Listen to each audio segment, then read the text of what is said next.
여러분 반갑습니다. 휴일이고 또 명절이고 많은 일들이 계실 텐데 이 자리에 오셔가지고 나라를 위해서 이렇게 기도하고 공부하시는 여러분들 모습을 보니까 적어도 이 나라가 망하지는 않겠구나 이런 생각을 하게 됩니다. 망하는 게 아니라 어떤 면에서 보면 위기는 기회일 수가 있습니다. 저는 이번에 이 탄핵 국면을 맞으면서 단 한 번도 우리 윤석열 대통령 탄핵당하겠구나 이런 생각 단 한 번도 가져본 적이 없습니다. 이긴다고 하는 이 확신과 에너지가 모아지면 이기는 겁니다. 이거 지는 거 아니야? 이렇게 생각하면 지는 거예요. 아니, 선과 악이 싸워가지고 악이 이기면 이건 안 되는 거죠. 자, 우리가 지금 정신없이 돌아가고 있는 이 탄핵 정국이 도대체 이게 뭐냐? 언제서부터 이런 거냐? 이런 걸 우리가 뿌리와 갈래를 쭉 추적해 가면 뭔가 이 단서들이 나옵니다. 그래서 제가 오늘 지금 준비해 온 거는 지난번에 제가 방송을 했더니 많은 분들이 궁금해 하시는 게 좀 있어가지고 그걸 좀 보완을 해가지고 가지고 나왔어요. 이게, 이렇게 넘어가나? 자, 지금 이 현재 상황을 만들어낸 것은 6공화국 헌법 때문입니다. 6공화국 헌법이라 하면 1987년에 6.29 선언으로 인해서 만들어진 헌법입니다. 지금 현행 헌법이에요.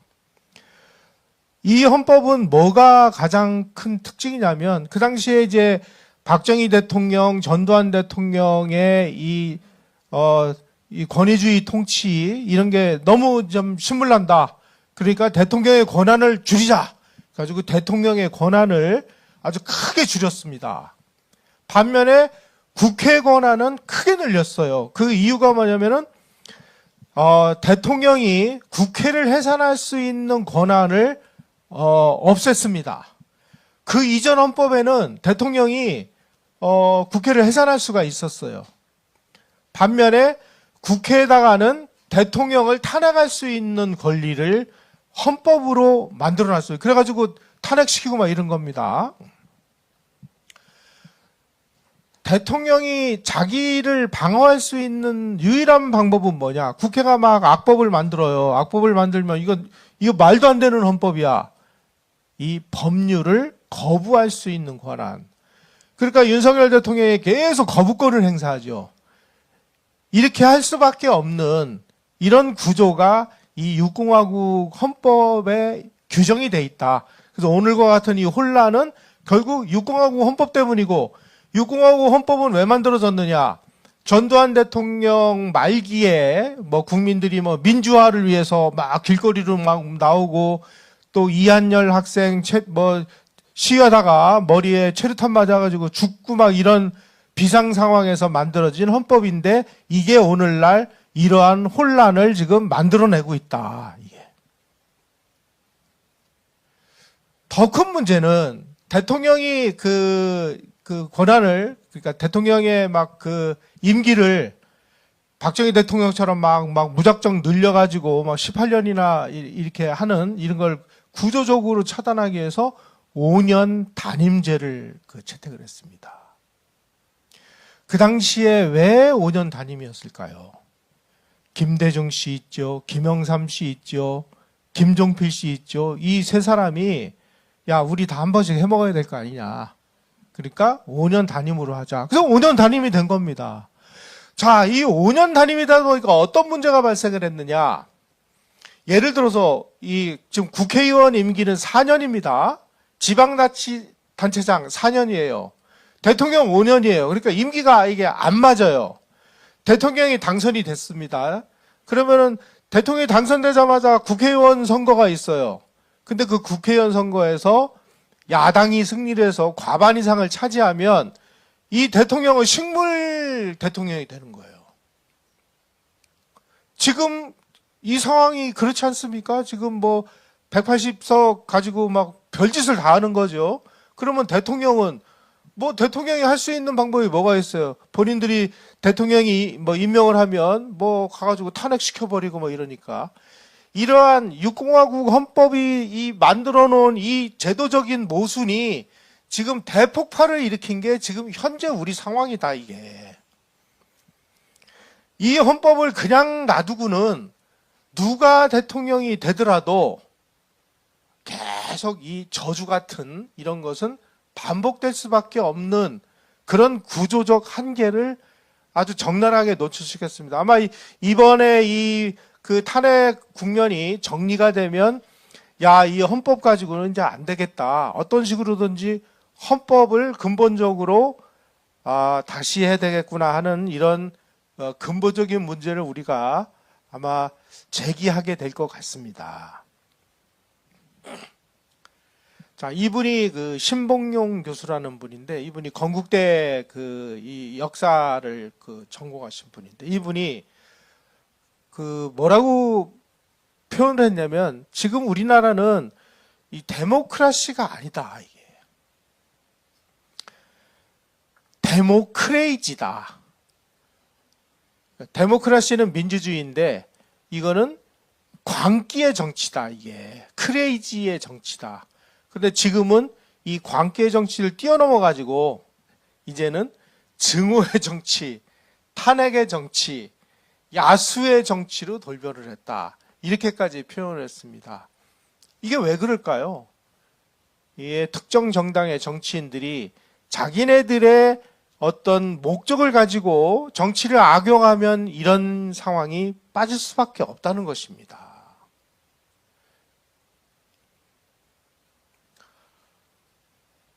그 유명한 영국의 처칠 수상이 유명한 말씀을 하셨죠. 모든 나라는 그 나라 국민들의 수준에 맞는 지도자를 선출한다. 지도자라 하면 대통령도 있지만 국회의원도 있죠. 지금 현재 이 국회에 과반 이상을 차지하고 있는 국회의원들, 뭐 우리가 경우에 따라서 이게 뭐 부정선거 측면에서 보면 그 중에 한 60여 명은 소위 말하는 이제 당선의 정당성이 의심받는 사람도 있긴 합니다만은, 그렇지 않은 사람들, 이 정당이 쿠데타에서 지금 저 짓을 하고 있습니까? 아닙니다. 지금 우리 국민 중에 그래도 상당수는 더불어민주당을 지지하는 사람들로 구성되어 있다는 거예요. 다시 말씀드리면 더불어민주당의 이 당 강령이나 이런 걸 분석을 해보면 이 사람들은 자유민주주의 정당인가 하는 것을 의심할 수 있는 여러 가지 강령들이 있습니다. 그런 정당의 국회의원들을 선출을 하니까 지금 우리 국민들 중에 상당수는 자유민주주의 체제가 아닌 그런 그 무엇의 체제를 동경하는 사람들도 상당수 있다라는 것을 우리가 느껴야 되는 겁니다. 알아야 되는 거예요. 그리고 지금 실제로 광화문이나 이런 데 나가면 한쪽에서는 탄핵 반대하지만 한쪽에서는 윤석열 탄핵 이거 외치고 있잖아요. 우리가 이런 거를 이게 뭘까? 저 사람들이 생각하는 건 뭘까 하는 걸 우리가 자각을 하고 저런 사람들이 저렇게 세력을 형성하고 있다는 것을 우리가 알아야 우리는 뭘 해야 되나?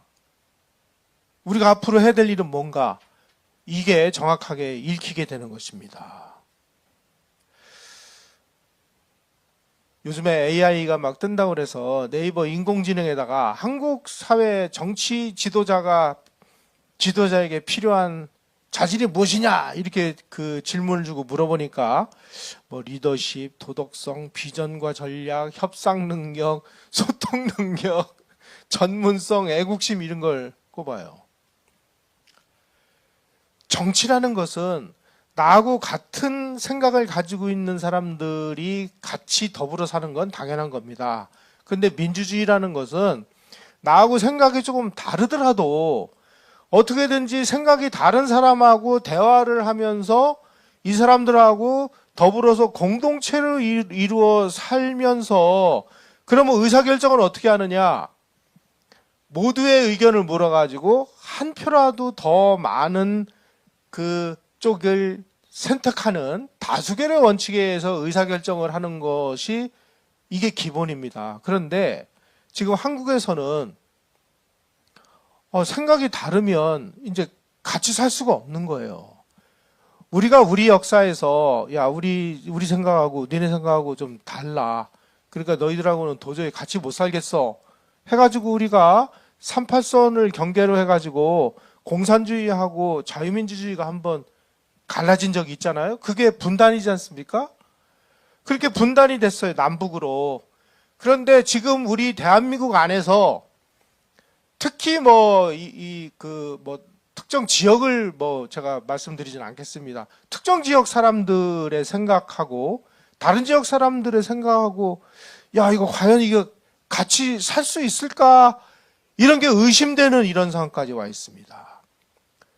정치인들은 그런 것들을 막 계속 부추겨가지고 막 지역 감정이라든지 이런 거를 부추겨야 자기한테 표가 되니까 그런 걸 계속 부추기고 이러면서 한국 사회가 지금 완전히 막 모래알처럼 찢어져 버렸는데, 이게 정치 중에서 가장 극단적으로 안 좋은 상황이 지금 우리에게 펼쳐지고 있는 것입니다. 더 큰 문제는요, 지금 현재 이 국회가 있는 국회의원들이 22대 국회인데, 22대 국회가 이제 출마자들이 결정이 됐을 때, 언론 보도에 의하면은 전체 출마자 중에 거의 39%가 전과자였다는 사실입니다. 그러니까 그 중에 당선돼 가지고 국회 간 사람들 비율 중에 300명 중에 약 40%는 범죄자, 전과자라는 얘기예요. 그 전과자 중에서도 가장 심각한 전과자가 뭐냐? 자기 나라를 뒤집어 엎고 공산주의 세상을 만들겠다고 국가보안법을 위반하고 대한민국을 집어삼키고 친북 활동에 종사하던 이런 사람들의 비율이 가장 많다는 겁니다. 이런 사람들이 지금 국회의원이 돼가지고 모든 그 대한민국의 법을 만들겠다고 지금 국회가 있어요. 또 일부는 음주운전이라든지 폭행이라든지 사기 이런 것도 있습니다. 근데 이런 것보다 더 심각한 범죄는 자기 나라에다가 총뿌리를 들이댄 이런 사람들이 어떠한 그 방해도 안 받고 그냥 당선만 되면 국회의원이 되는 세상이에요. 독일 같은 나라는요, 헌법수호청이라는 게 있어가지고 과거에 자기네 나라 반대하는 활동이라든지 이런 활동을 하다가 이 실형을 산 사람들은 절대 공직에 들어가지 못하도록 엄격하게 법을 규정하고 있습니다. 우리도 이런 제도를 도입하지 않으면 이 비극의 이 굴레는 절대 벗어날 수가 없습니다. 지금 거의 그 전과자 후보들 중에 상당수가 반대한민국 사범이었다는 사실. 그 사람들이 지금 국회의원 배지를 달고 대한민국을 해체하겠다고 지금 별짓을 다 하고 있는 이런 상황에 지금 우리가 처한 현재 상황이라는 것이죠. 이런 전과자들이 국민의 뜻을 앞세워가지고 당선돼가지고 제멋대로 입법을 하고 대통령을 탄핵을 해도 아무도 어떤 제약도 받질 않아요. 이분이 헤럴드 라스웰이라는 분인데 이 사람이 뭐라고 얘기했느냐? 정치를 조금 좀 안 좋게 얘기하면 누가 무엇을 언제 어떻게 헤쳐먹느냐 이렇게 얘기를 했습니다. 지금 전과자라는 대한민국에서는요, 과거에 그 전과자 중에서도 반대한민국 사범, 그러니까 이제 국가보안법 위반 사범이 가장 그 큰 이 영광을 얻는 거예요. 이 사람들이 남의 고기를 뜯어먹기 위해서 지금 국회에 들어가가지고 광란의 카니발을 벌이는, 이거를 우리는 좀 정치라고 얘기하고 있는 겁니다. 예. 그 사람들이 일으킨 게 지금 같은 이런 뭐라고 해야 돼요? 이 광란이라고 해야죠. 이게 무슨 정치입니까 이게? 1988년 서울올림픽이 있었습니다. 지금 전 세계 많은 이 자유민주주의를 연구하는 학자들은 서울올림픽이라는 이 대역사가 그 1년 후에 이 동구권 사회주의, 그 다음에 베를린 장벽, 그리고 소련을 해체한 결정적인 전기를 마련했다라고 이렇게 얘기하고 있습니다. 서울올림픽 1년 후에 베를린 장벽이 무너졌어요. 그 베를린 장벽이 무너질 때 그 무너지는 그 현장에 서 있었던 사람들이 부른 노래가 뭐냐? 바로 서울올림픽 주제가인 손에 손잡고. 다 기억나세요? 손에 손잡고 벽을 넘어서, 그 노래가 베를린 장벽을 무너뜨린 거예요. 자, 서울올림픽이 끝나고 폴란드, 헝가리, 불가리아, 체코슬로바키아, 루마니아가 다 붕괴가 됐습니다. 왜 붕괴가 됐느냐? 야, 지금 저 대한민국은 치질이도 못 사는 나라로 알았는데 어떻게 짧은 기간 내에 이렇게 훌륭한 나라가 돼가지고 우리보다 더 잘 살고 있느냐? 야, 이거는 체제 덕분이다. 한국은 지금 자유민주 체제를 택해가지고 이렇게 부강하고 아름답고 멋진 나라를 만들었는데 우리는 이게 사회주의, 공산주의, 이게 뭐냐? 텔레비를 보고 다들 그려난 겁니다, 이게. 그래서 서울올림픽은 인류 역사에서 아주 이 공산주의를 무너뜨리는 결정적인 기폭제 역할을 했다. 이 현상을 서구 학자들이 1989년 혁명이라고 이야기를 했어요. 자, 문제는 서양에서는 이 1989년 혁명을 통해 가지고 사회주의, 공산주의가 다 붕괴되고 있을 때 아시아 동양권에서 무슨 일이 일어났느냐? 여러분들 1989년에 천안문에서 공산당들이 대학살을 일으킨 거 기억나십니까? 같은 해입니다. 같은 해. 서양에서는 지금 사회주의, 공산주의가 끝장나고 있을 때 이 중국에서는 공산주의를 끝까지 보유하기 위해서 자기네 나라 국민을 전차로 다 깔아 뭉개있어요. 우리나라에서는 어땠느냐? 원래 이 공산주의자들은요, 자기네들이 힘이 강할 때는 무력으로 치고 나옵니다. 그러다가 자기네들 힘이 약하면 협상 테이블로 나와요. 그래서 협상을 통해서 뭔가를 얻어가려고 그래요. 이 전술 전략을 그 당시에 노태우 정부에서는 어떻게 알았는지 몰랐는지 남북 기본 합의서라는 걸 만들었어요. 그래가지고 다 죽어가는 북한을 살려줬습니다. 그 다음에 등장한 게 누구예요? 김영삼. 김영삼이가 되자마자, 저랑 이름도 비슷하네 이거. 김영삼이가 되자마자 제일 먼저 뭐 했습니까? 북한에다가 쌀 주고 빌려줬죠. 그 다음에 그 전향하지 않은 공산주의자 이인모 노인을 북한으로 보내가지고 영웅으로 만들어줬죠. 그 다음에 김대중이는 현찰 퍼져가지고 그 돈 가지고 미사일 만들고 핵 만들고 그래가지고 대한민국을 핵 인질로 만들고, 다 죽어가는 북한을 저렇게 살려놓은 겁니다. 이 우리나라의 그 대통령이라는 사람들이. 김영삼과 김대중이가 쿠데타에서 정권 잡았습니까? 우리 국민들이 뽑아준 거 아닙니까? 예. 그때도 부정선거가 있었는지 제가 잘 모르겠네요.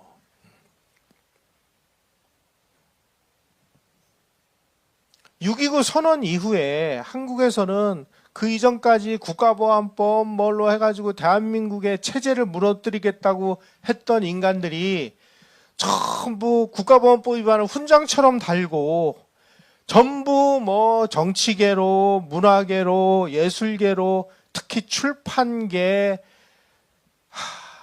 뭐 이런 얘기해서 안 됐습니다만 그 당시에 김일성이가 지령 내려가지고 야 그 운동권 중에 교회 다니는 놈들 전부 신학교로 보내. 그래가지고 좌익 목사를 만들어낸 거예요. 이자들이 전부 양심수, 민주화 인사로 둔갑을 해가지고 정치인으로 가고 어디로 가고 어디로 가고. 이게 뭐예요? 그람시가 얘기한 진지전이라는 거 아닙니까? 이 친구들이 전부 대한민국의 요지란 요지를 다 장악해 버렸어요. 그 결과가 오늘과 같은 이런 상황이다. 1987년 이전까지만 해도 이 북한의 대남 공작은 지하당을 만들어 가지고 거기에서 혁명전사를 양성해서 얘네들이 사회 혼란을 획책을 해가지고 공산혁명 분위기를 만들어 가지고 공산화를 하자, 이렇게 그 지하당 공작을 했는데 1987년 6.29 선언이 일어난 다음에 뭐 민주화가 되고 그 다음에 선거에 의해서 계속 정권이 교체가 되고 그러다 보니까 야, 이거보다 더 쉬운 거는 우리가 굳이 뭐 지하로 들어가서 무슨 뭐 지하당 공작할 필요가 뭐 있어. 우리의 핵심 요원들을 정치계로 보내자. 그래서 아주 유명한 이야기가 있습니다. 김일성이가 대남 공작 기관에다가 교실을 내렸어요.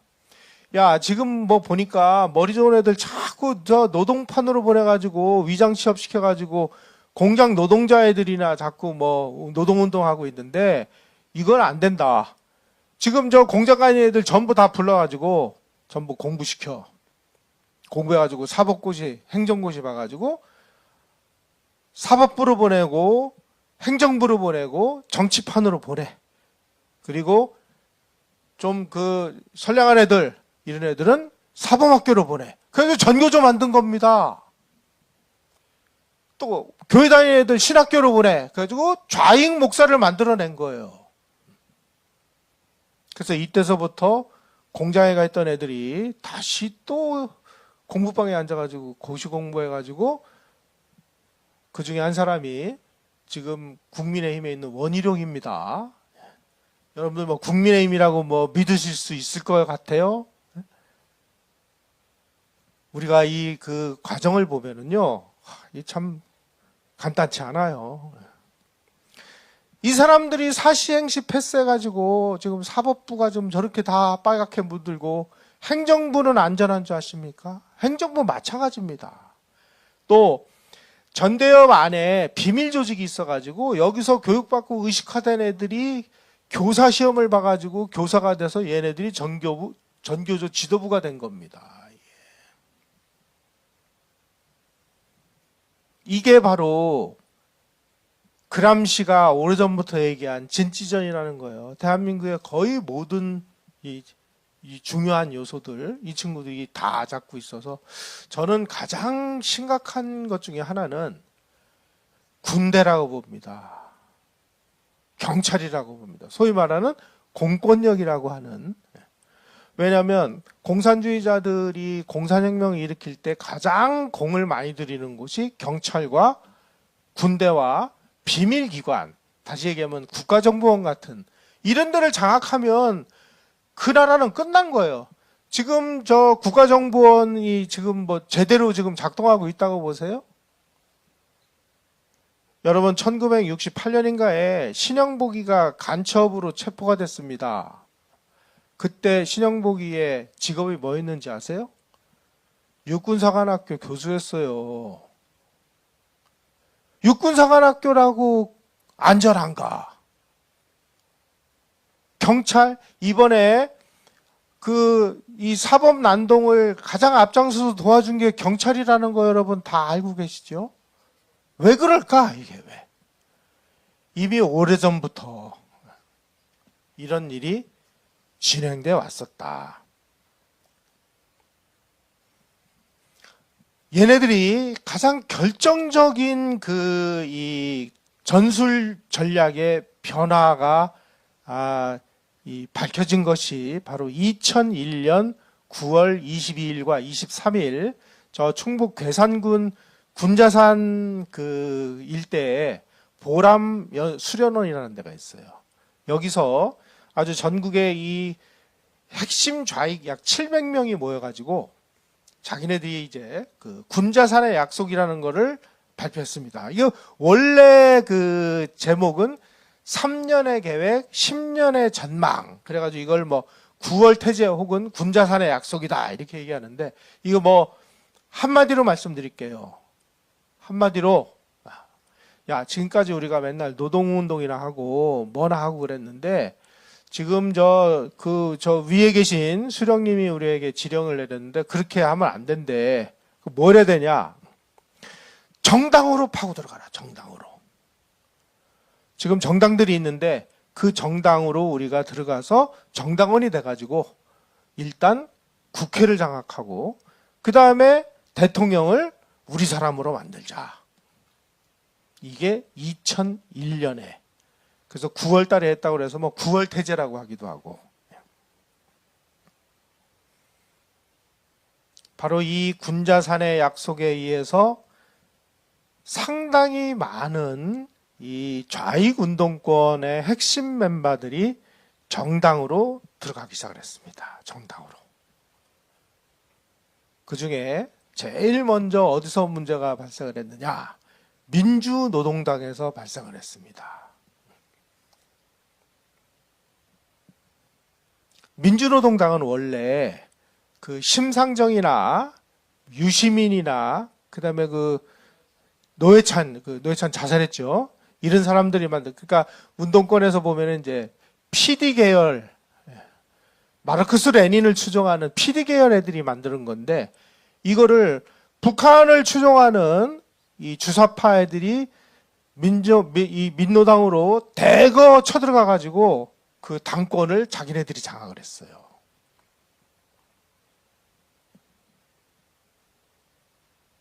그래서 민주노동당이 소위 말하는 북한의 이 직접적인 그 지령을 받는 NL 주사파가 당권을 장악을 하고, 이때서부터 열심히 노력을 해가지고 막 국회에 이제 진출하기 시작하는 겁니다.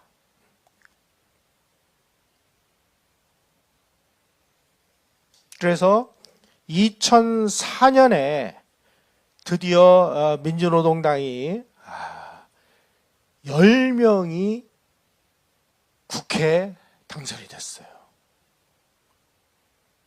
이때서부터 대한민국의 이 국회는 이제 완전히 난리가 난 겁니다. 자, 민노당만 들어갔느냐? 그렇지 않습니다. 그 당시 지금은 더불어민주당인데 그때는 열린우리당이라고 그랬죠. 열린우리당으로도 많이 들어갔습니다. 그 다음에 이 열린우리당은 이제 좀 이따 말씀드릴게요. 이 민노당이 조금 있다가 이제 그 통합진보당으로 이름을 바꿉니다. 통합진보당에 그 이석기가 있었던 거 아시죠? 가지고 통합진보당이 2012년 이 19대 총선, 그러니까 2012년 19대 총선이 아주 이 좌익들이 대거 이제 그 진출한 그 이제 기념비적인, 자기네들이 말할 때는 그런 그 총선인데, 이때 통합진보당이 무려 열 몇 명이, 지역구에서 6명, 비례대표로 7명, 13명이 들어간 거예요. 이정희, 이석기 뭐 이런 그 사람들이 국회에 들어갔어요. 그 다음에 이 19대 국회가 이 과거에 그 주사파 활동을 하면서 대한민국의 체제를 그 부정을 한 사람들이 아주 대거 그 국회에 진출한 그런 아주 악명 높은 그런 데인데, 한번 볼까요? 통역당 사건 연루자가 한명숙입니다. 그 다음에 난민전 사건에 관련된 남조선민족 해방준비위원회 사건 연루자가 이하경, 이재호 의원.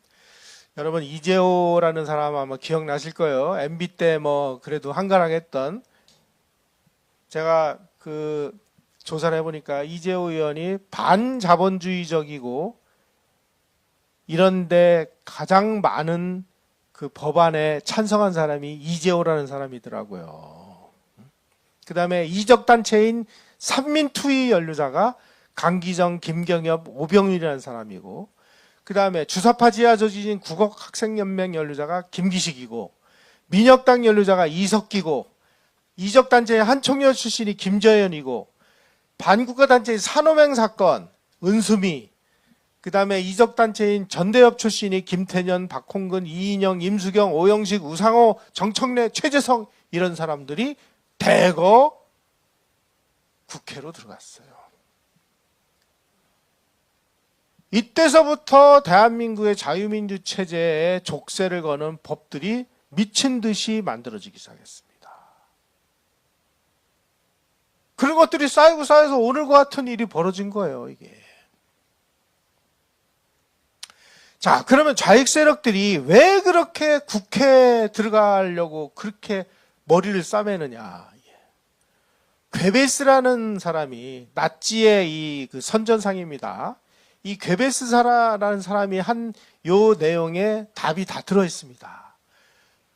나치가 자기네들이 쿠데타 일으켜가지고 권력을 잡은 게 아니고요. 나치도 전부 국회의원들을 전부 지역구에 출마를 시켜서 당선이 돼가지고 제국의회로 들어가서 권력을 잡은 거예요. 이 사람이 뭐라고 얘기했느냐. 야, 우리가 왜 의회에 진출하려고 하느냐. 이유는 민주주의의 무기고에 들어가서 민주주의의 무기를 우리 것으로 하기 위해서다.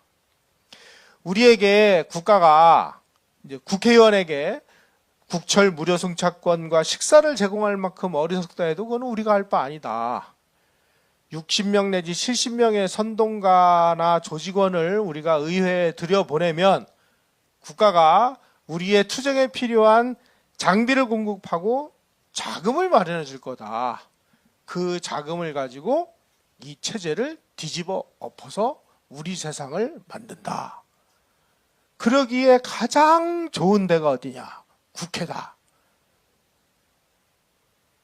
그래서 국회에 지금 더불어민주당 의원 180명 중에 전원은 아니더라도 그 중에 상당수가 과거에 운동권 출신들이라는 거 아닙니까?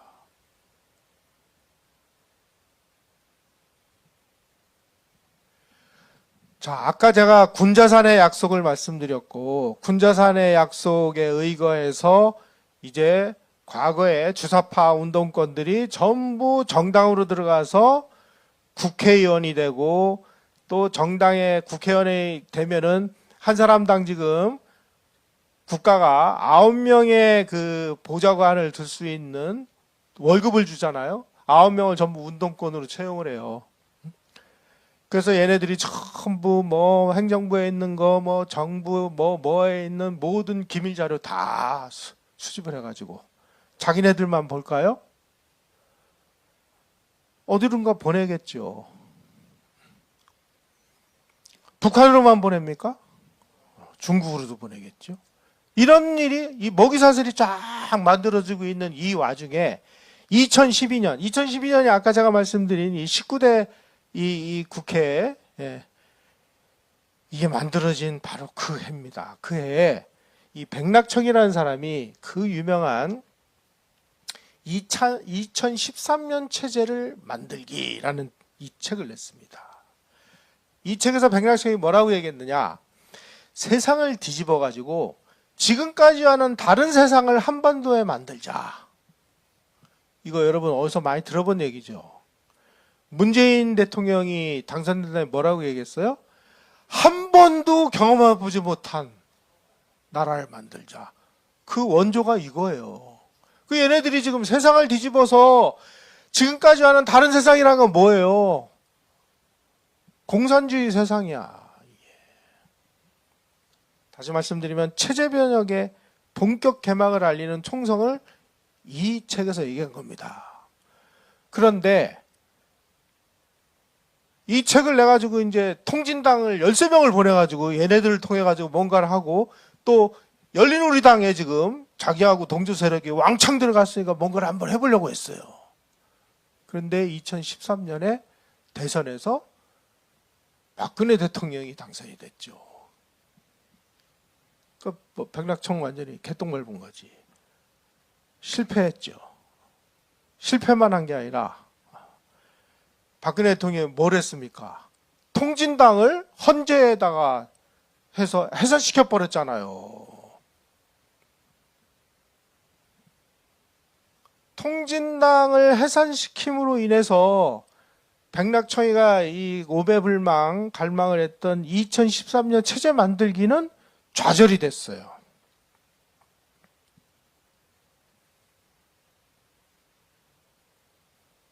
박근혜 대통령이 당선돼가지고 사실 박근혜 대통령에서 많은 기대를 했습니다. 그 이전에 뭐 완전히 흐트러진 이런 나라를 좀 만들고 지지층을 결집시켜가지고 뭔가 한번 제대로 된 나라를 만들어야 되지 않느냐 했는데 박근혜 대통령은 뭐 사람도 안 만나고 이상한 누구 최순실 이런 애들하고만 놀고 이러면서 사실 제대로 일할 수 있는 사람들은 일할 수 있는 자리를 줘야 되는데 이것도 안 되고 그래서 많은 실망을 한 건 사실입니다만은 어쨌든 박근혜 대통령이 국내 좌파 세력과의 싸움에서는 아주 일관된 행보를 계속했습니다. 첫째, 전교조를 법의 노조로 밀어내버렸어요. 그 다음에 이명박 정부 때 5.24 대북 제재 조치를 통해 가지고 금강산 관광을 중단시켰습니다. 그래서 금강산 관광으로 엄청난 달러가 북한으로 제공이 됐는데 그때 그 금강산 관광 박광자 씨 피살 사건, 그 다음에 또 천안함 폭침 사건 이런 게 이제 대두가 되니까 북한 금강산 관광 중단을 시켰습니다. 그 다음에 북한 선박이 그 당시 우리 제주도하고 남해안 사이 거기로 북한 선박이 드나들었어요. 이거를 중단시켰습니다. 하지만 개성공단은 폐쇄를 안 시켰어요. 어쨌든 이 이명박 정부의 이 대북 제재 조치를 일관되게 집행을 했습니다. 그러니까 북한은 죽을 지경이죠. 돈이 없어가지고. 거기다가 이제 통진당 해산까지 하니까 이제 이 좌익들은 이제 난리가 난 거죠.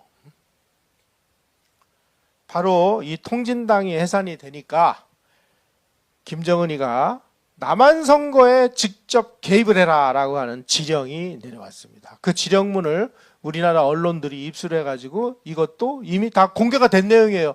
단지 우리가 그냥 다 잊어먹고 넘어갔을 뿐이에요. 김정은이가 통진당을 얼마나 아꼈느냐. 바로 통진당은 남조선 괴뢰도당에 원내에 진출한 우리의 친구다 라고까지 발언을 했어요. 근데 통진당이 이제 해산이 되니까 김정은이가 2015년 1월 5일 날 대남부서에다가 남한 선거에 직접 개입을 해라 라고 지령을 내렸습니다. 뭐라고 지령을 내렸느냐? 현재 남조선에서 공화국의 통일 노선을 신념으로 간직하고 투쟁하는 진보 세력들은 친북 좌파로 인식되어 활동을 원활하게 할 수 없다. 선거에서 야당이나 여당의 핵심 위치까지 진입할 수 있도록 여기 있는 일꾼들이 모색하도록 만들어야 한다. 우리 쪽 사람이 남조선 정당에서 주도권을 틀어주게 되면 그때 가서 국가보안법 철폐나 미군 철수를 자연스럽게 이끌어낼 수 있다. 그러니 남한의 선거에 직접 개입해라. 자, 그 지령이 내려온 1년 8개월 후인 2016년 9월부터 촛불 시위가 터졌어요. 이게 무슨 상관관계가 있을까요? 2020년에는 4.15 총선이 벌어져가지고 지금도 180석이지만 4년 전 선거에서도 180석 차지했었어요, 얘네들이. 그때도 이 선거 결과 특히 사전선거 이런 게 상당히 좀 이상하다라고 문제가 된 거 여러분들 다 기억나시죠?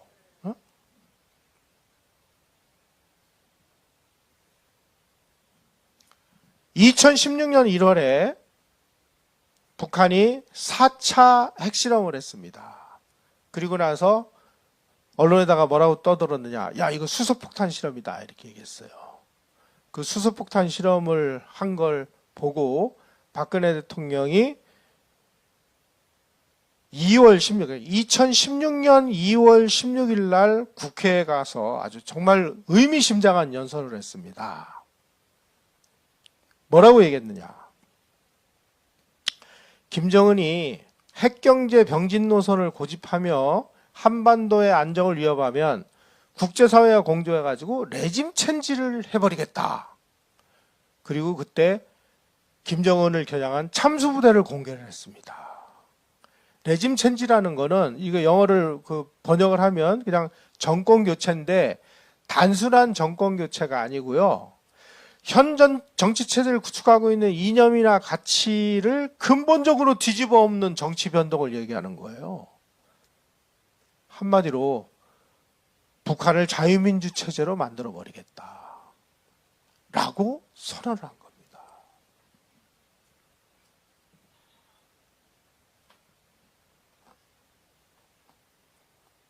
그리고 나서 몇 개월 후에 촛불 시위가 시작이 됐어요.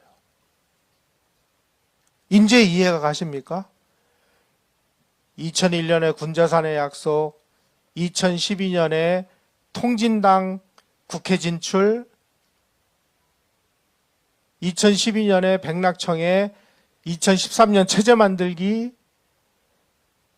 박근혜 대통령 당선, 그리고 통진당 해산, 4차 핵실험하니까 야 북한을 자유민주 체제로 만들겠어 라고 하니까 꽈당 하고 터진 게 박근혜 대통령 탄핵이다. 자, 이 과정에서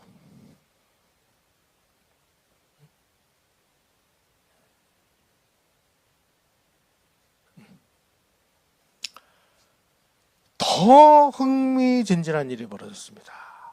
바로 2016년 7월 8일 날 박근혜 대통령이 사드 미사일 배치를 결정을 했습니다.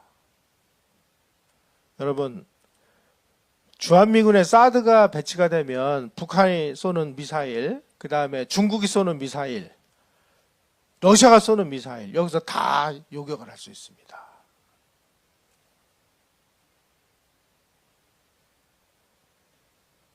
난리가 났죠. 대한민국 좌익들 다 성주 가가지고 난리치고 한 거 여러분들 다 아실 거예요. 바로 사드 배치 2달 후에 촛불 시위가 시작이 됐어요. 자, 또 하나 문제가 있었습니다.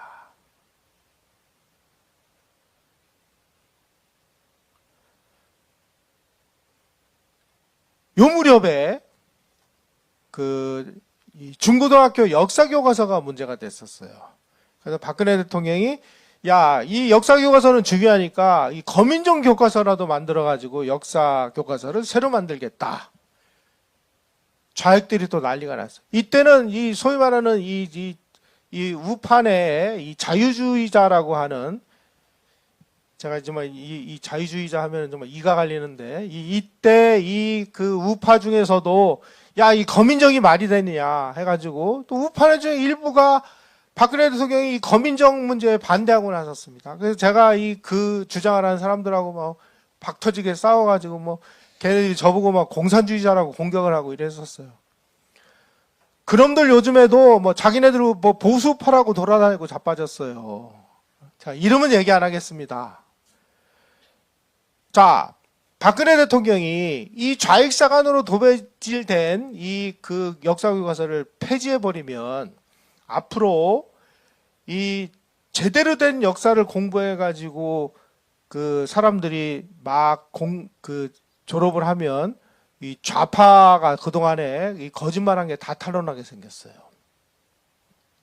저는 박근혜 대통령의 탄핵과 그 역사교과서 문제에도 굉장히 깊은 연계가 있다고 봅니다.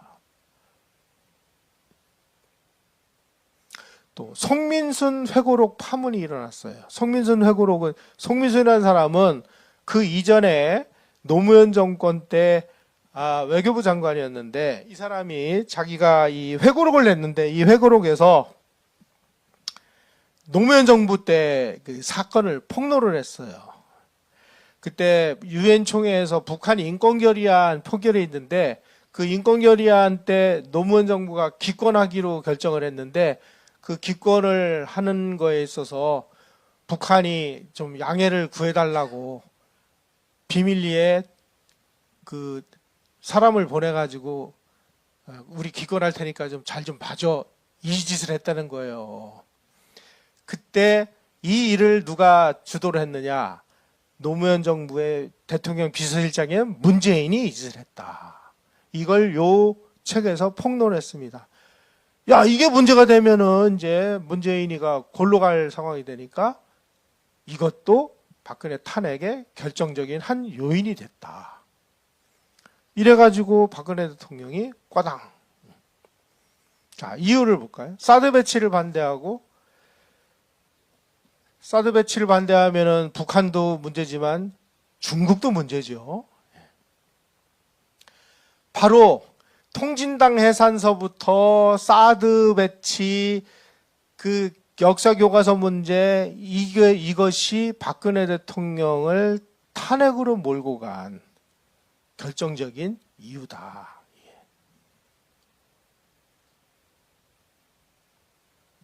이제 대강 박근혜 대통령이 왜 탄핵됐는지 이제 그림이 그려지세요? 근데 우리 국민들은 뭐 최순실하고 뭐 해서 최순실은 그냥 하나의 소도구일 뿐이에요.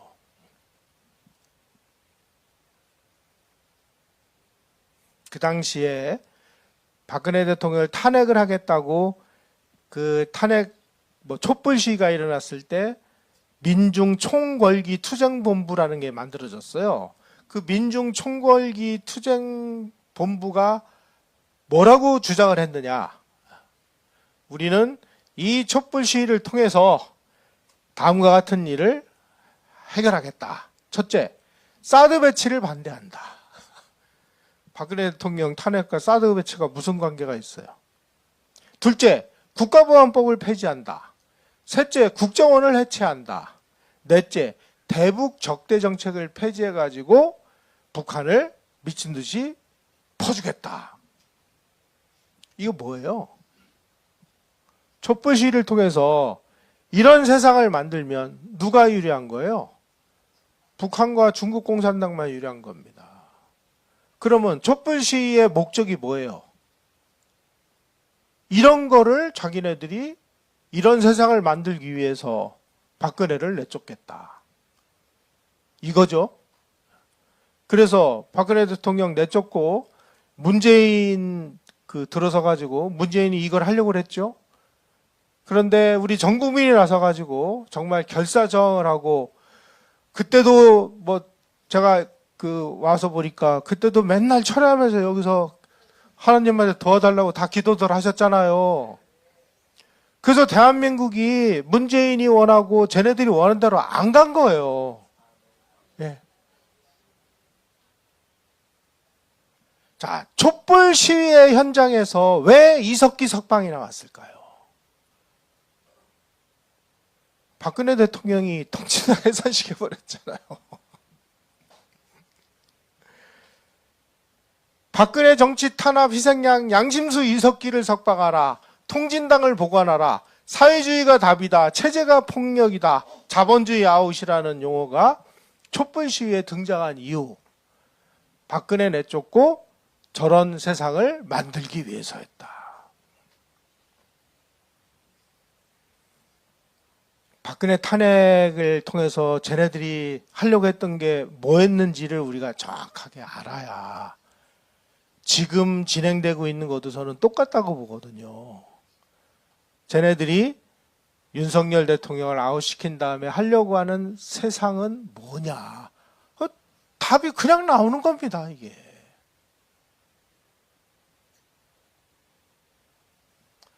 더 큰 문제가 있어요. 2016년 촛불 시위와 이재명이 정치인으로서 대한민국을 쥐고 흔드는 그 자리에 올라가는 거하고는 정확하게 직결되어 있다는 것입니다. 당시 이재명은 성남시장으로서 그 소위 말하는 전국적인 지명도가 없었습니다. 그런데 촛불 시위로 이재명이가 단숨에 야당의 핵심 정치인으로 떠올랐습니다. 왜? 박근혜 몰아내라. 이 한마디로. 그래서 2016년 촛불 시위와 이재명의 등장은 뗄래야 뗄 수 없는 아주 밀접한 상관관계를 가지고 있다. 이것도 미스테리입니다. 아, 이것도 짜고 한 거구나. 이게.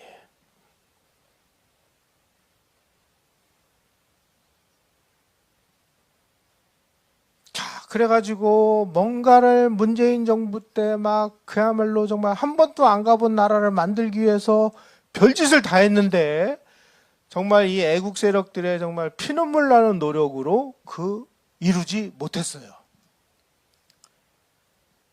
야, 그러면은 다음에는 이제 분명히 이제는 이제 이재명이가 될 거야. 그러면 이재명이가 당선되면은 진짜 한 번도 안 가본 나라를 만들자 작정을 했는데 간발의 차로 또 윤석열 대통령이 당선이 됐어요. 자, 윤석열 대통령이 딱 당선이 되고 난 다음에 일관되게 한 게 뭐냐? 중국하고의 그 친화적인 모든 거 다 폐기 처분하고 한미동맹을 복원하기 시작을 했습니다. 중국과 거리두기를 시작했습니다. 대북방송을 재개해가지고 북한에다가 심대한 타격을 가했습니다. 그러니까 막 이 친구들 막 쓰레기 풍선 보내고 막 이랬죠.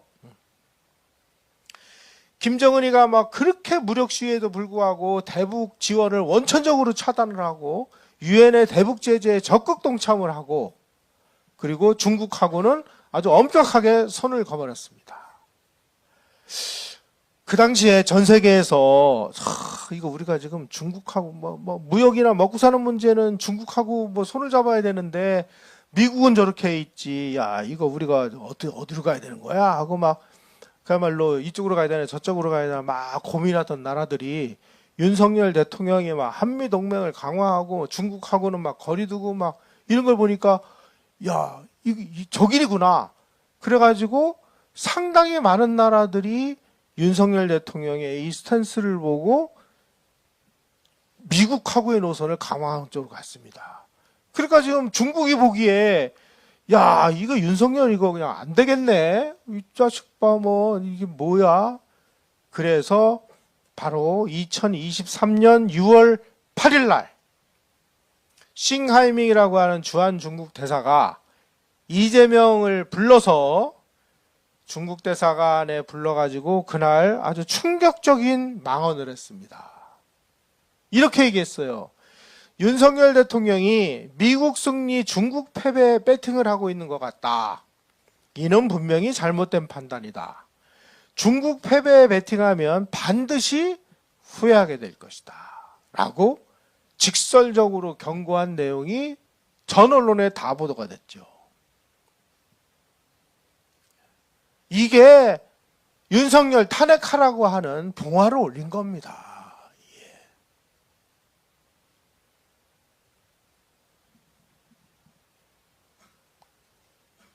왜 이재명을 불러서 했느냐? 중국 편에 서면 당신의 정치적 미래는 우리가 보장할게. 이거예요. 그로부터 1년 6개월 후에 윤석열 대통령 탄핵당했습니다.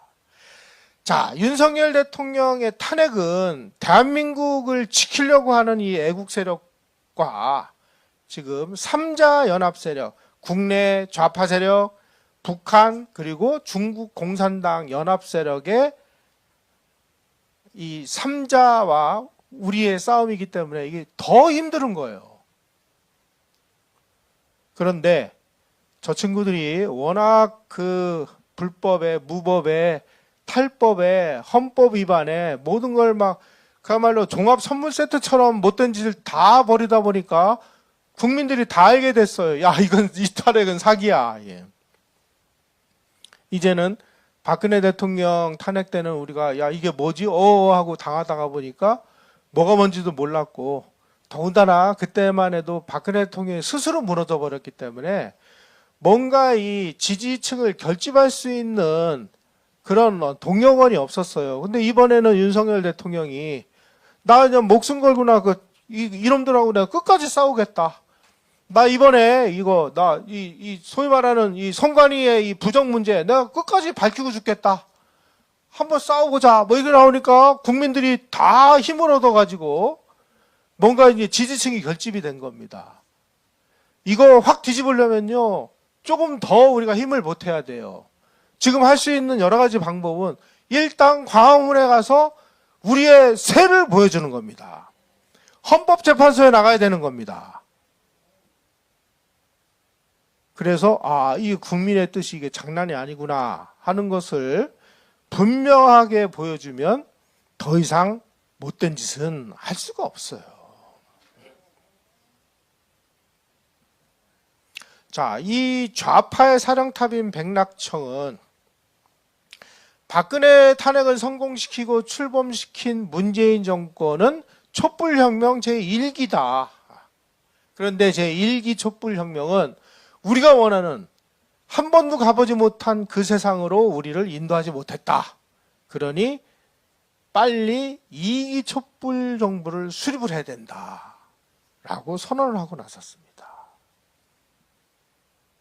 그게 언제냐? 바로 작년 1월 백낙청 TV라고 하는 이 백낙청도 자기가 유튜브를 합니다. 거기에 신년 방송에서 야, 2기 촛불 정부를 만들어야 돼. 빨리 만들어. 이걸 지령을 한 거예요. 이렇게 얘기했습니다. 생명력이 다한 87년 헌법에 의해서 정해진 정치 일정을 우리가 고수해야 될 의무는 없다. 총선에서 승리하면 2기 촛불 정부 수립에 집중해야 된다. 이것이 성공하면 세계사적으로 아무도 안 가본 길을 우리가 가게 될 것이다.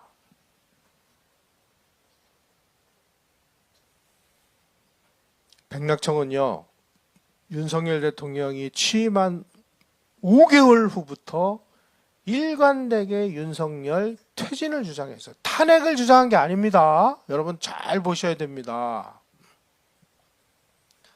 그런데 4월 10일 총선에서 여당이 압승을 하니까 또 자신의 유튜브 방송을 통해 가지고 윤석열 퇴진을 올해 안에 기필코 실현해라 라고 외쳤습니다. 윤석열을 퇴진시키고 체제 변혁을 완성하는 것이 촛불혁명 제2기 목표다. 자, 그러면 여기서 우리가 한 가지 의문점이 들죠. 아니, 왜 탄핵이 아니라 왜 퇴진이라는 표현을 썼을까? 백낙청이 보기에 헌법재판소는 못 믿는 거예요. 왜냐하면 일단 그 국회가 탄핵 소추를 하면 국회의 그 3분의 2가 찬성하면 탄핵이 되잖아요. 그러면은 어디로 가요? 헌재로 가죠. 헌법재판소의 최종 판결을 거쳐야 되는데 2012년에 자기가 뒤에서 열심히 공작을 해가지고 통진당 13명을 국회에다가 보내놨더니 헌법재판소가 이적 정당으로 해산시켜 버렸잖아요. 그러니까 야, 이거 헌재가 이거 간단치 않구나 하는 걸 느꼈습니다. 거기다가 노무현도 국회가 탄핵을 소추를 했는데 헌법재판소에서 이건 아니야. 그래서 복귀를 했잖아요. 가지고 헌재는 이거는 쉽지 않다. 그리고 아마 이 사람이 보기에 윤석열 대통령이 헌재에서 탄핵이 인용이 될 만큼 윤석열 대통령이 뭘 잘못했죠? 아니, 윤석열이 지금 뭘 잘못한 거예요? 계엄? 계엄이야 헌법에 나와 있는 거 아니에요. 대통령 고유 권한입니다, 이건. 그러니까 백낙청이 보기에 헌재가 가지고 탄핵이 인용될 가능성 그다지 높지 않아. 그러니까 이 바보 같은 놈들아, 탄핵이 아니라 민중봉기를 일으켜서 내쫓아 자식아. 이게 퇴진이에요. 백낙청이가 얘기했어요. 헌재 판결을 기다리기보다는 국민이 더 능동 안정적으로 할 수 있는 일이 있었으면 좋겠다. 헌재 따위 거치지 마. 이거 헌재 가가지고 괜히 이제 헌법재판소에서 이거 아니야. 다시 복귀해. 이러면은 윤석열 기만 살려준다. 그러니까 이거 아니고 박근혜 탄핵을 해서 몰아내듯이 윤석열도 민중봉기를 일으켜서 내쫓아라. 이게 탄핵이에요. 백낙청이는 퇴진을 요구한 겁니다. 따라서 헌법재판소가 자기네들이 볼 때 미덥지 않다고 봤으니까 우리도 눈을 부릅뜨고 지켜봐야 됩니다. 그리고 이 헌법재판소는 단순한 법률에 의한 재판이라기보다는 대통령 탄핵은 정치적인 문제입니다. 따라서 정치적으로 계산을 해요. 제가 왜 이런 걸 느꼈냐면은 제가 이제 아주 과거에 아주 유명했던 법조인 몇 분을 모시고 광화문에 나갔습니다. 그때 이분들은 계속 지금 어디까지 사람이 왔나? 사람이 모이는 걸 많이 보더라고요. 그래서 사람 많이 보는 걸 왜 보십니까? 자식아, 그런 거는 다 우리가 봐야 돼. 많아야지. 다시 말씀드리면 국민들의 뜻이 어디에 있는지를 보는 거예요. 지금부터 계속 우리가 힘을 실어야 됩니다. 그래가지고 탄핵 반대가 60% 70% 넘어가는 순간 대통령은 복귀합니다. 그래서 지금 이제 많은 분들이 이번 구정 연휴 때 이 서울에서 일어나고 있는 이런 일들의 정확한 정보가 이제 언론들 믿을 수가 없으니까 이제 가가지고 부모님 이거 탄핵 이거 사기입니다. 이거 나쁜 놈들이 하는 거니까 탄핵 반대하셔야 됩니다. 이런 것들이 전국으로 퍼져나갈 수 있는 절호의 기회입니다. 이번에 지금 벌어지고 있는 이 탄핵은요, 오래전부터 준비된 예고된 탄핵입니다. 2001년에 군자산 약속을 통해 가지고 이 친구들이 옛날에 가서 노동운동이나 하고 지하에서 지하 땅이나 도둑하고 하던 애들이 이제는 본격적으로 제도권 정당으로 치고 들어가서 자기네들이 제도권 정당을 접수해 가지고 대한민국의 법을 막 개판으로 만들고 대통령을 탄핵하는 세상이 됐어요.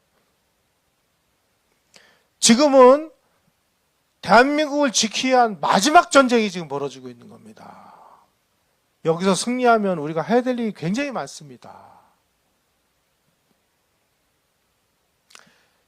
지금까지 진행되면서 핵심 본질이 무엇이냐? 혁명운동, 대한민국을 지키는 운동의 핵심은 대중을 누가 먼저 자기 편으로 끌어들이느냐가 핵심입니다. 그런데 그러한 이 사람들을 내 편으로 끌어들이기 위한 사상투쟁에서 가장 중요한 것이 역사였어요. 좌익 세력들이 오래전부터 역사 왜곡에 앞장선 이유는 바로 이 사상전의 무기가 역사라는 것을 이 친구들은 오래전부터 깨달았기 때문입니다. 그래가지고 대한민국은 태어나지 말았어야 될 나라, 이승만은 사기꾼, 박정희는 독재자, 전두환은 찢어 죽일 놈, 이러다 보니까 대한민국이라는 체제를 지켜야 될 그 마음가짐을 뿌리서부터 지금은 흔들어댄 겁니다. 때문에 우리가 대한민국에 대한 올바른 역사, 이거를 깨닫는 것이 대한민국의 이 체제를 지키는 가장 중요한 일이다. 우리가 현대사를 아는 게 왜 중요하냐? 바로 역사를 알면 미래가 보이는 겁니다. 대한민국이 얼마나 위대한 나라입니까? 이 위대한 나라를 우리가 목숨 바쳐서 지킬 수 있는 가치가 있는 나라라는 것을 우리가 깨달아야 이 체제를 우리가 지킬 수 있는 거예요.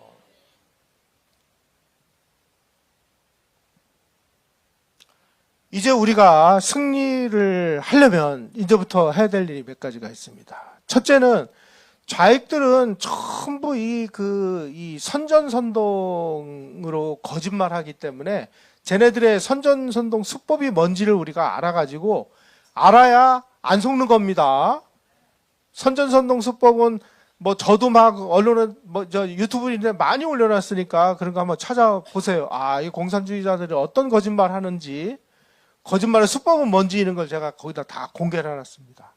둘째는 과거에 좌익들이 목숨을 걸고 막 분신 자살하고 할 수 있었던 것은 쟤네들이 뭔가 잃을 것이 없었기 때문이에요. 그런데 지금은 좌익들이 대한민국의 주류 세력이 됐습니다. 권력도 있지, 돈도 있지.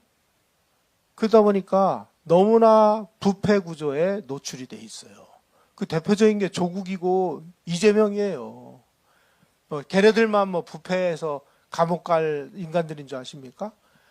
아니, 문재인 정부 때 원전 스톱시키고 무슨 뭐 태양력이니 풍력이니 한 거 그거만 뒤져도 지금 몇백 명 감옥에 보낼 수 있어요. 지금의 이 좌익들은 아주 그냥 다 썩어 문드러져 가지고 그것만 가지고 치면 쟤네들은 다 무너지게 돼 있습니다. 저들의 도덕적 권위를 허물어 가지고 민낯을 드러내게 해가지고 이 좌익 세력이 얼마나 부패한 세력인지를 우리 국민들에게 다 폭로를 하는 그런 작업을 해야 됩니다. 이게 가장 쉬운 방법이기도 해요.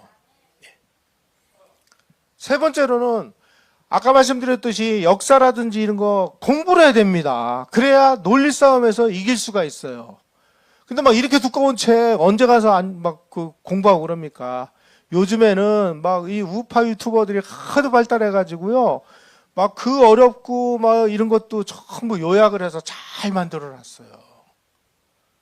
우선 급하니까 그런 걸 봐가지고 논리를 우리가 이길 수 있는 그런 공부를 해야 됩니다. 그래서 좀 그 책을 읽은 사람들은 이걸 막 쉽게 이렇게 요약을 하고 뭐 카드뉴스도 만들고 뭐 동영상도 만들고 그래가지고 많은 분들에게 사실을 깨우쳐야 됩니다. 요즘에 이제 저희들이 하고 있는 작업이 이런 일들을 많이 하고 있습니다.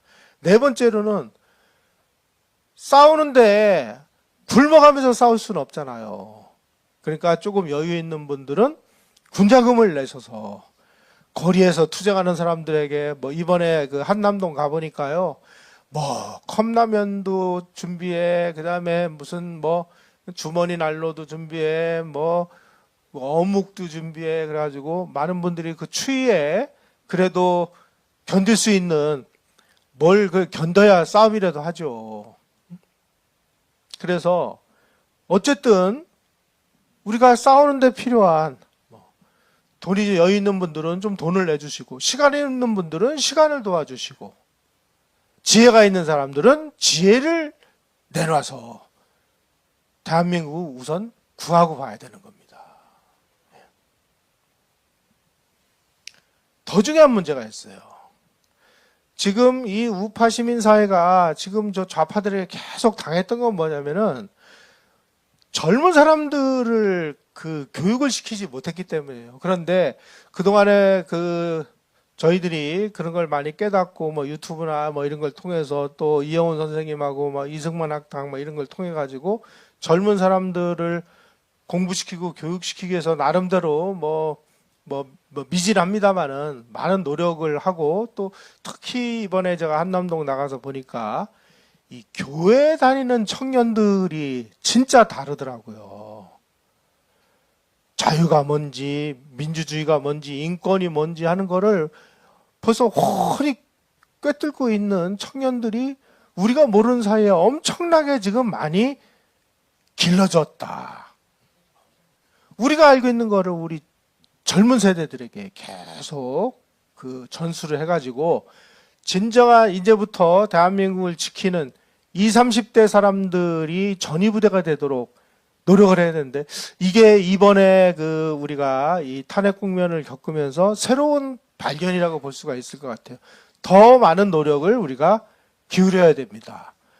특히 이번에 광화문에 나가 보신 분들은 알겠습니다만은 우파 진영에도 이름을 알만한 사람, 연예인들이 나와서 막 노래도 부르고 뭐도 하고 막 이런 모습들이 보이더라고요. 아, 이게 우리가 이러한 위기를 겪으면서 진정한 대한민국 국민이 탄생되고 있구나. 여러분들 우리가 어떤 뭐 위기는 뭐 어느 나라나 계속 위기가 찾아옵니다.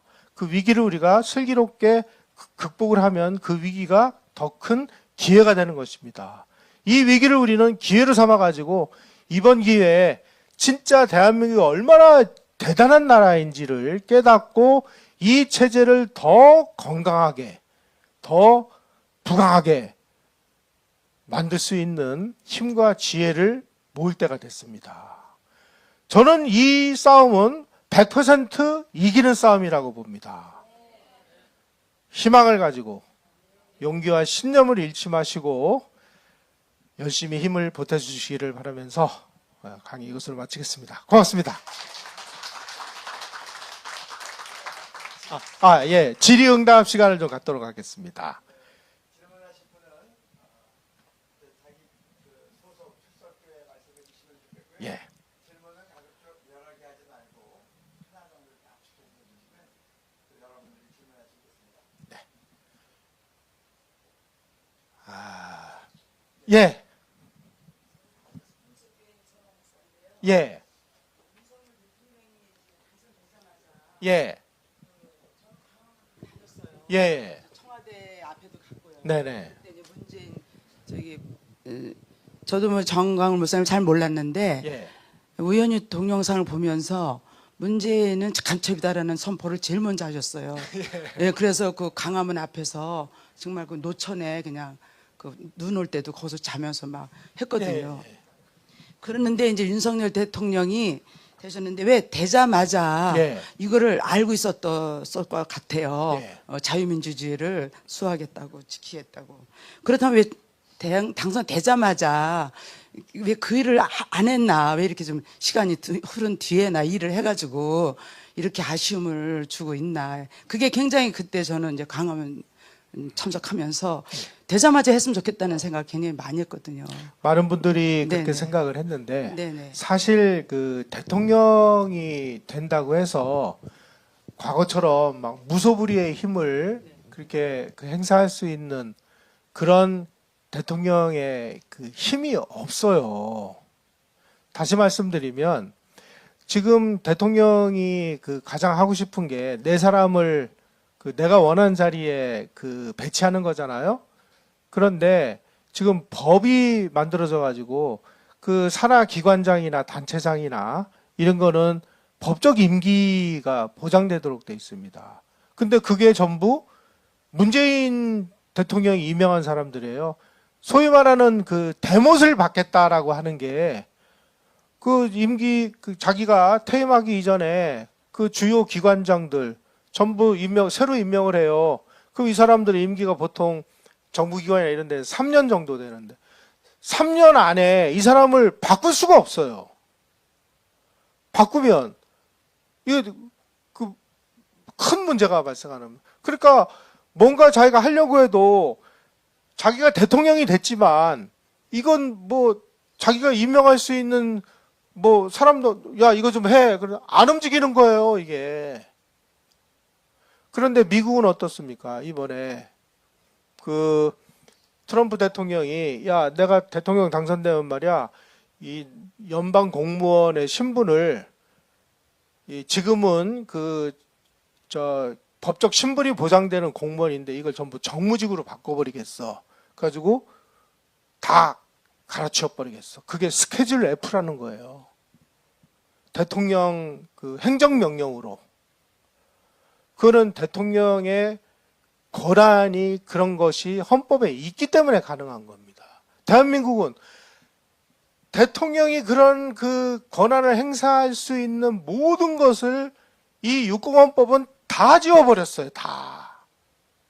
이거를 아셔야 되는 겁니다. 그러니까 아니 이런 헌법이면은 아니 누가 뭐 그러니까 이 좌익들은 무슨 수법을 썼냐면 문재인이 당선되자마자 그 강규영을 KBS 이사에서 쫓아내려고 그 강규영 씨 딸이 그 다니는 유치원 앞에까지 가서 노조원들이 데모하고 망신 주고 그랬다는 거 아니에요? 스스로 물러나게 하는 거예요. 그게 뭐예요? 그게 폭력이에요. 대통령 대통령이 뭘 하고 싶어도 뭘 할 수 있는 권한을 행사할 수 있는 이런 게 다 봉쇄가 돼버려요. 그러니까 대통령이 할 수 있는 거는 거부권밖에 없는. 그러니까 뭘 할 수 있겠습니까? 이번에 대통령이 국민께 드리는 말씀에 아니 지금 중국 사람이 미국 항공모함이 부산에 들어와 가지고 그거를 찍는 거를 체포를 했는데 이걸 법이 없는 거예요. 중국인을 간첩죄로 기소할 수 있는. 그래서 이거 만들어 달라고 그랬는데 더불어민주당이 그거 반대해 가지고 중국인이 간첩 행위를 해도 처벌할 수 있는 법이 없다. 이렇게까지 하소연을 하는, 그러니까 오죽 정말 마지막 최후의 수단으로 비상계엄을 했겠습니까? 근데 그걸 했다고 탄핵을 해요? 이건 대통령 고유 권한인데 이런 상황이 됐다는 걸 우리 국민들이 아셔야 되는 겁니다. 아, 육공헌법이라는 게 이렇게 지금 심각한 문제가 있구나. 예, 다른 분 또. 네.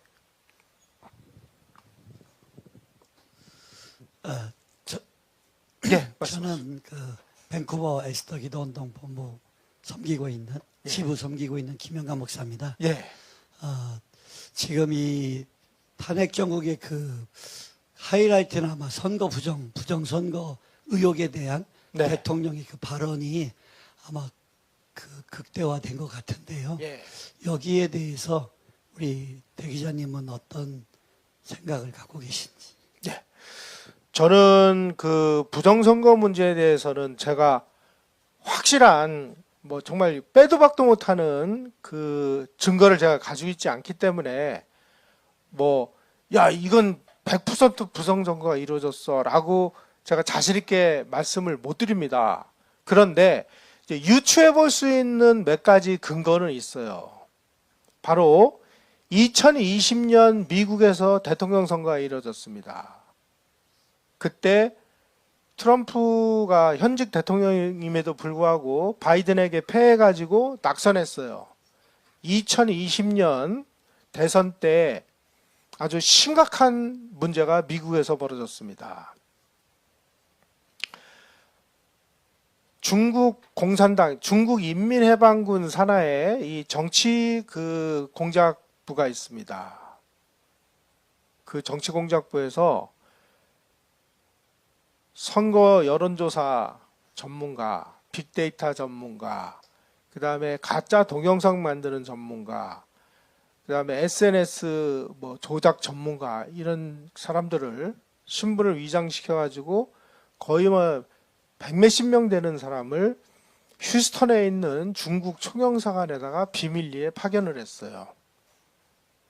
거기서 트럼프 낙선 운동을 비밀리에 대대적으로 추진한 사령탑이었습니다. 휴스턴 중국 총영사관이. 휴스턴 중국 총영사관 2020년 8월 달에 미국 정부가 폐쇄한 거는 언론에 보도가 됐으니까 여러분들 다 아실 거예요. 그때 중국 대사관이 간첩죄를 적용해서 했는데 사실은 그게 바로 트럼프 대통령 낙선 운동이었습니다. 근데 처음에는 미국 정부도 이걸 몰랐어요. 근데 거기에 있는 중국 총영사관 직원이 비밀 서류를 탈취해가지고 망명을 했습니다. 그래가지고 FBI하고 CIA가 거기를 조사를 했어요. 비밀리에. 거기서 그 짓 하고 있는 거예요. 그래서 증거를 잡아가지고 총영사관을 폐쇄를 시켰습니다. 3일 내로 나가라. 그러니까 거기에 있는 비밀 서류를 막 소각을 하다가 불이 옮겨 붙어가지고 총영사관에 불이 났어요. 그래가지고 이제 911이 출동을 했습니다. 그래서 불 끄려면 문을 열어줘야 되는데 그 안에 기밀 서류를 태우고 있으니까 문을 못 열어준 거예요. 그래서 CIA가 문을 부수고 들어가가지고 타단함은 거를 증거물을 압수했어요. 자, 미국도 이럴 정도인데 한국은 어떨까? 중국 공산당이 지금 전 세계를 상대로 하고 있는 이 초한전이라고 하는 이 전쟁은요, 전쟁을 그 전까지만 해도 무슨 군대를 동원해가지고 어디를 때려 부시고 미사일을 쏘고 뭐를 해서 상대방의 길을 꺾고 이런 전쟁이 아니고요. 한 나라가 동원할 수 있는 모든 수단과 방법을 다 동원해서 상대방이 우리의 요구를 따르도록 만드는 전략으로 바꾼 거예요. 이 전쟁의 개념을. 그걸 초한전이라고 그래요. 그러니까 한계를 초월하는 전쟁이다. 그래서 한 나라가 자기네 나라에 그 반대하지 않게 하려면은 제일 좋은 방법은 자기네들하고 친한 대통령을 당선시키는 게 가장 쉬운 거 아니에요? 제가 아까 그 싱하이밍 대사가 이재명을 불러놓고 야 윤석열 너 미국에다가 줄 서면 우리가 뜨거운 맛을 보여줄게. 문재인이가 중국 가가지고 뭔 짓을 했는지 기억나세요? 아 중국은 큰 산 우리는 작은 봉우리. 우리는 중국몽에 함께 하겠다. 중국몽이라는 게 뭐예요? 중국이 지금 하려고 하는 거는요. 전 세계를 신천하질서라고 얘기해. 자기네들은. 천하질서라는 거는 자기네들이 상국이고 나머지 나라들은 전부 하국이에요. 그래서 우리의 책봉 조공을 바치는 그런 나라로 만들겠다. 이게 신천하질서라는 거예요. 그거를 중국몽이라고 표현을 해요. 문재인이가 중국몽에 함께 하겠다라고 얘기했어요. 자, 그런 사람을 당선시키는 게 가장 유리한 거 아니에요? 그런데 이미 미국에서 이런 일이 한번 벌어졌어요. 대만에서도 그런 걸 눈치채고 야 이거 안 되겠다. 이거 큰일 나겠다. 그래가지고 법을 만들었습니다. 대만은. 대만은 이제 선거를 전자개표 안 합니다. 수개표를 해요. 잘 보셔야 됩니다. 지금 현재 그 선관위에서 무슨 일을 구체적으로 어떻게 했다. 저는 그렇게는 말 못하는데 지금 미국에서 있었던 사례를 우리가 유추해 볼 때 한국 대선에 중국이나 북한이 개입하지 않았다면 그놈들이 바보입니다. 저는 그렇게는 말씀드릴 수 있습니다. 예. 또 저기 헌법이 예. 대통령 옛날에는 대통령 권한이 되게 컸잖아요. 자기 소개하시고. 저 더크러처치 모경서 권사입니다. 예. 저기 지금 기자님의 저희 강의를 통해서 헌법이 예. 바뀌었다는 거를 들었거든요. 예. 그래갖고 대통령 권한이 없고 거의 없고, 그러니까 윤석열 대통령이 대통령 됐을 때 사람들이 계속 얘기하는 게 왜 선거 부정에 대해서 그러니까 윤석열 대통령이 드러내지 않냐. 예. 그런 얘기를 되게 사람들이 많이 했거든요. 예. 근데 제가 힘이 없다.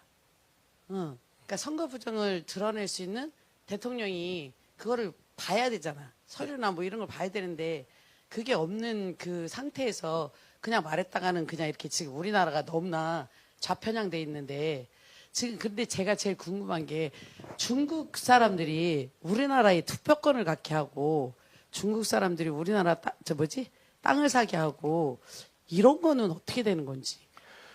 지금 중국 사람들이 중국 공산당이 가장 손쉽게 공작을 해가지고 자기네들이 원하는 거를 이루려면은 어디가 가장 쉬운 방법이라고 생각을 하십니까? 그런 걸 하려면 법을 바꿔야 되잖아요. 자, 중국 사람들에게 조선족에게 투표권을 준다라고 하는 거는 법을 바꿔야 투표권을 주는 거잖아요. 그 법을 만드는 사람들이 누구예요? 국회의원이잖아요. 그 국회의원들을 자기네들 말 잘 듣게 하려면 어떻게 해야 돼? 국회의원들은요, 합법적으로 후원금을 받게 돼 있습니다.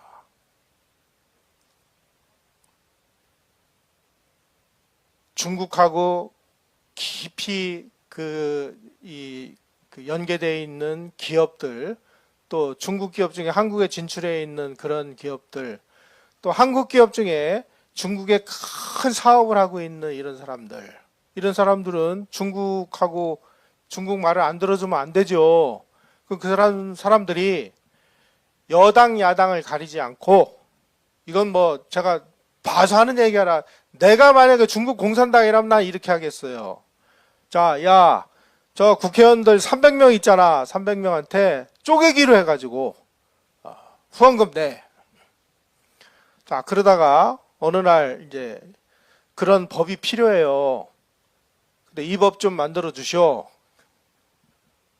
이거 이런 걸 우리가 왜 만들어? 그러면 아니 선생님 그동안에 지금 당신 계좌에 들어간 후원금 중에 이거 다 우리가 알아서 넣어준 건데 당신 이거 받아가지고 우리가 다 폭로하면은 당신은 이제 골로 가는 거야. 협조할 거야? 아니면 뭐 골로 갈 거야? 대한민국 국회의원 중에 이러한 중국의 공작에 안 넘어갈 사람이 누구라고 보십니까? 제가 지금 말씀드리는 상대방 국회의원 매수 전략도 초안전의 일환이에요. 이미 이 사람들이 십몇 년 전에 초안전이라는 이렇게 하는 거야 라고 이미 자기네들 전술 전략을 다 공개를 했어요. 전 세계에. 우리만 모르고 있었던 겁니다. 우리만. 언론사가 왜 중국 비판하는 기사 안 쓰는 줄 아세요? 언론사가 뭘로 존속을 합니까? 광고로 존속을 하죠. 비판하는 언론사에 광고 주지 마. 이번에 이재명이가 그 은행장들 불러가지고 스카이데일리 뭐 이런 데다가 광고 주지 마. 이렇게 얘기는 안 했을 거예요.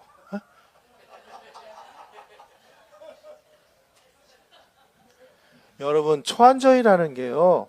옛날에는 총칼 가지고 전쟁하고 비행기와 대포와 병력을 가지고 전쟁을 했지만 지금 그런 식으로 전쟁하는 사람들은 바보입니다.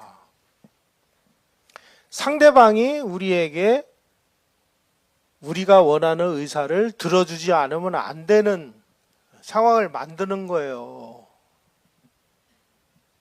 그러려면 뭘 해야 돼요? 뭐 국회의원 매수하는 게 제일 쉬운 거 아니에요. 그래서 중국 공산당의 초안전은 이렇게 돼 있습니다.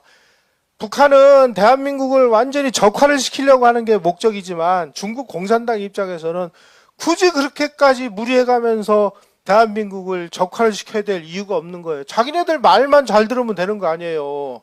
그러려면 자유민주주의? 오케이, 자유민주주의 해. 하지만 자기네들이 원하는 형태의 자유민주주의가 작동되도록 만드는 거예요. 지금처럼. 뭐 선거? 선거 오케이, 선거해. 하지만 자기네들이 원하는, 자기네들하고 친한 사람들이 당선되도록 만들어 놓는 거예요. 필요하면 매수를 하고 또 보직을 마련해주고 자기네들의 뜻을 안 따르는 사람은 어떻게든지 꼬투리 잡아가지고 감옥을 보내거나 파면시키거나 좌천시켜버리는 겁니다. 자기네들에게 비판적인 언론, 광고로 말려 죽여버리는 거예요.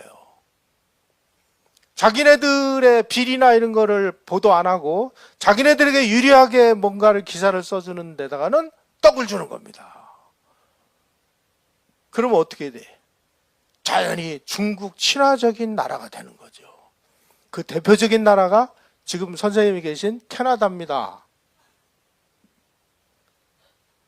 우리 잘 알아야 돼요. 이렇게 됐어요. 저는 제일 위험한 나라가 한국이라고 봐요. 왜? 지금 미국하고 중국이 신냉전이 벌어지는 상황에서 중국 입장에서 볼 때 가장 심각한 걸림돌이 되는 게 대만하고 한국이에요. 대만은 이미 자기네들이 뜨거운 맛을 봤기 때문에 이 법을 제정을 하기 시작했습니다. 대한민국은요, 이게 똥인지 된장인지도 몰라요. 우리 정신 차려야 됩니다. 지금까지는 여러분들 전부 북한에 대한 경각심만 가지고 북한이 어떻게 변화되도록 이렇게 말씀하고 또 기도하고 그랬는데 이제는 좀 이런 말씀 드려서 죄송합니다만 북한이 노는 거는요 중국에 비하면 애들 소꿉장난 하는 것밖에 안 돼요. 우리는 북한보다 몇백 배 강한 적과 지금 맞서고 있는 거고 또 이 중국 공산당에 이미 넘어가 있는 이 친중파들, 친북파들, 국내 좌익 세력의 이 3자 연합군하고 우리가 싸워야 되는 이런 정말 심각한 상황에 있습니다. 가장 중요한 거는 첫째가 얘네들이 지금 하고 있는 이 전략 전술의 핵심이 뭔지를 알면 경각심을 가질 수 있거든요. 아셔야 되는 겁니다.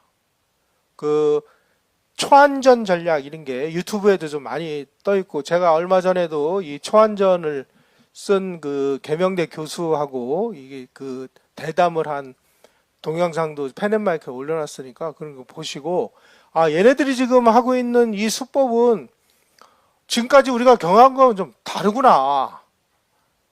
이걸 알면 우리가 경각심을 가질 수 있는 거예요. 마지막으로 한 분만 더. 네, 우리 마지막으로 한 분 질문 받고 그다음에 우리 마치도록 합니다. 예.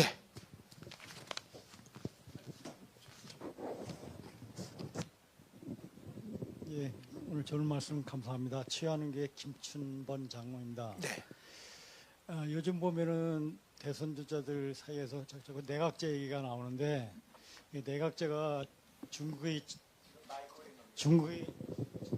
책동 같은데 그렇게 어떻게 생각하시는지, 또 옛날 뭐 우리나라는 우파는 분열로 망한다는데 옛날 사당 파벌도 있고 또 내각제도 해봤는데도 또 이렇게 내각제 얘기가 나오면서 자꾸 중국에 휘말려 들어가는 것 같은데, 어떻게 생각하시는지 여쭙고 싶습니다.